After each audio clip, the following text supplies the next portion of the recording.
بخش حفظ اجتماعی اهالی مقامات اجرایی حکومت دولتی شهر خوروغ در اساس قانون‌های جمهوری تاجیکستان عاید سیاست حفظ اجتماعی سپارش‌های اگنتی حفظ اجتماعی اهالی وزارت تندرستی جمهوری تاجیکستان برراه مانده بهر عملی نمودن آنها کارهای نظررس را به سامان رسانده ایستاده است. تا به امروز در قید بخش حفظ اجتماعی شهر خوروغ بیش از 750 نفر عائله‌های کمبزاعت و شماره معیوبان 985 نفر نامنویس گردیده. حکومت جمهوری تاجیکستان شخصا پیشوای معظم ملت محترم امام علی رحمان دویما برای این قشر جامعه کمک‌های مادی و مالی می‌رساند. خصوصا چنین کمک‌ها در دوره خروج بیماری کووید 19 نیز بر علو مشاهده گردید. بخش حفظ اجتماعی اولی وابسته به اجرای قانون حکومت جمهوری تاجیکستان از 11 ایول سال 2020 تحت رقم 401 درباره تاثیر بیماری سرایتی کووید 19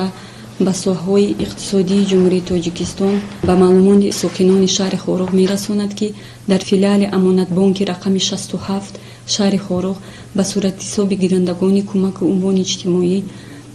کمک یک وقته به حجم 400 سومانی مبلغ انتقال داده شد. با گفته مدیر بخش حفظ اجتماعی اهالی شهر خوروغ شهنازه عریفова عائله‌های کمبزاعتی که کودکان تا 3 ساله دارند در قید بخش اگنتی حفظ اجتماعی شهر خوروغ قرار دارند و صاحب عنوان کمک پولی اجتماعی می‌گردند با آنها کمک پولی اجتماعی یک وقته داده می‌شود. عائله‌های کمبزاعت دارای کودکان تا 3 ساله که کمک پولی عنوان اجتماعی در مخزن اطلاعاتی اگنتی به قید گرفته شدند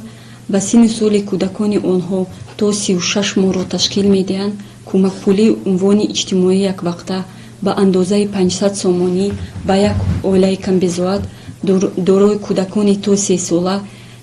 یک مرتبه همچون دستگیری اجتماعی علاوگی دولتی بنابر سبب پنشوی بیماری کرونا ویروس کووید 19 پرداخت کرده می شود. به اطلاع همه ساکنان شهر خوروغ می رسانیم که شخصانی که در برنامه کمک عنوان اجتماعی همچون عائله کمبزاعت در قید هستند می توانند به امانت بانک رقم 67 شهر خوروغ